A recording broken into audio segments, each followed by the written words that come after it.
This property has been with us for more than 50 years, before the ECR was there. So it was called Sea View Enclave because you could see the sea from here. So this was a totally barren land with nothing in it. And these plants were all just 4 feet high. Now they've gone up to 20 feet.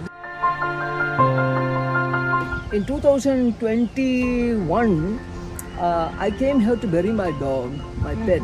And by that time I was also free. COVID was over. I had stopped working after retirement, and I kept coming back because my dog was buried here. And then I thought I'd like to develop this place and come here more often. So I looked for water, and in spite of all scientific opinion telling me that there was no water, I still went by the water diviner, and he told me there was water. And we tried for water.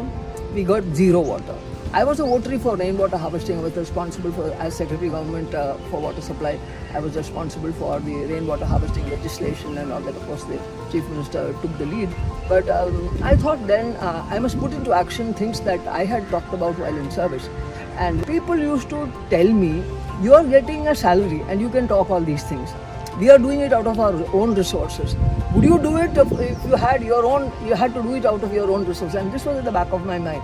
So I thought this was an opportunity to do with my pension. I thought, now let me see if I can do things on my own. I have been advocating this to a lot of people. Now I must show it practically.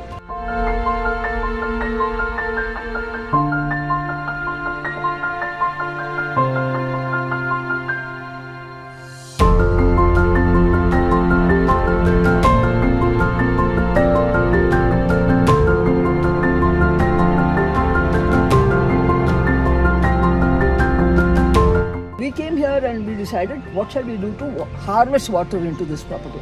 So the first thing we did is we went by the lie of the land. The lie of the land is a slope. Normally everybody's effort is to raise the property to come to the road level. We let the land be and dug a channel so that the water comes, all the rainwater from the upper reaches from the eastern area flows westward because there's a lake on the other side. So the natural flow of water we captured that. This rainwater harvesting, this is a paka pit with a lot of these jelly, these small stones. We put here so that the water flow to be drained to an open well we had. And we dug this channel, and then we were waiting for the rain, looking at the sky every day like the Indian farmer. And then suddenly the rains came. Then we thought that we should capture as much of the water as possible. So we dug one more channel in the middle of the property, and we made a fish pond. Because of the rainwater, the bore well, which was completely dry and there was no water, the rainwater collected in the bore. I got 10 feet of fresh water. So I put a hand pump there, and now we are drawing some water out of that, which is the local water is a little saline, but this is rainwater, so it is very good quality water. The nutrition garden, originally I did conventional farming in the sense of just organic farming. Now we are doing what is called permaculture. A long form of it is permanent agriculture, where you interfere minimum with nature's processes, where pests predate on each other, and you have a mixture of crops which prevents wholesale destruction of a crop by a pest or by anything. So the first we did was an agroforestry or a Miyawaki forest. These plants were all just 4 feet high. Now they've gone up to 20 feet. This is from 2021 December till today. This is the growth. And all the water flows through this, so it helps to retain the water in the soil and the soil on the landscape. The soil also does. Every star has got a tree, and we thought it would be a nice idea to put those trees here so that people come, especially children, and say, what is my star, what is my tree? And that will be a nice bonding for people to connect. These are the herbal garden. We have got 23 varieties of herb. All the names are in Tamil, and we have tried to identify some sickness which can be cured by some of these herbs. This mushroom is absolutely non-chemical and a vegan mushroom. It's a non-animal protein. Azolla is a kind of like a seaweed. It's a weed which grows very fast with just sunlight and cow dung and water. So what we do with our azolla is mostly we put it in our farm a little bit, and then we give it to cows and get dung in exchange. The earthworms are the farmer's best friend, as you know. So we give them enough feed for them to digest it and make it into a compost.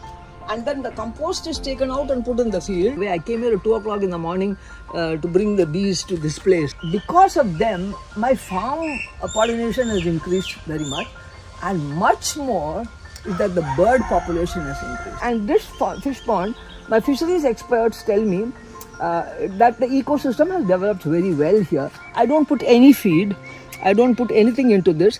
He says if you don't see fish coming up on top, it means that there is enough food and enough oxygen right through the system.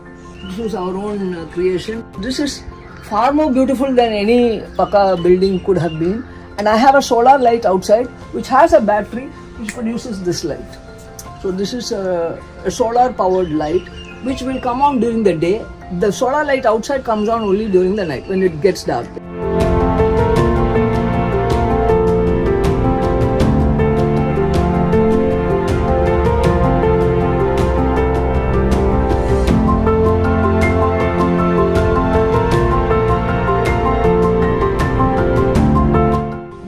Very rudimentary one. Now there are better varieties of this, which is a urine diverting toilet.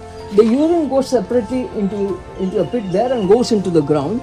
Urine is urea, it's excellent fertilizer, and when urine is not contaminated with fecal matter or water or anything, it's coming from your kidney. It is a sterilized material. This is biogas.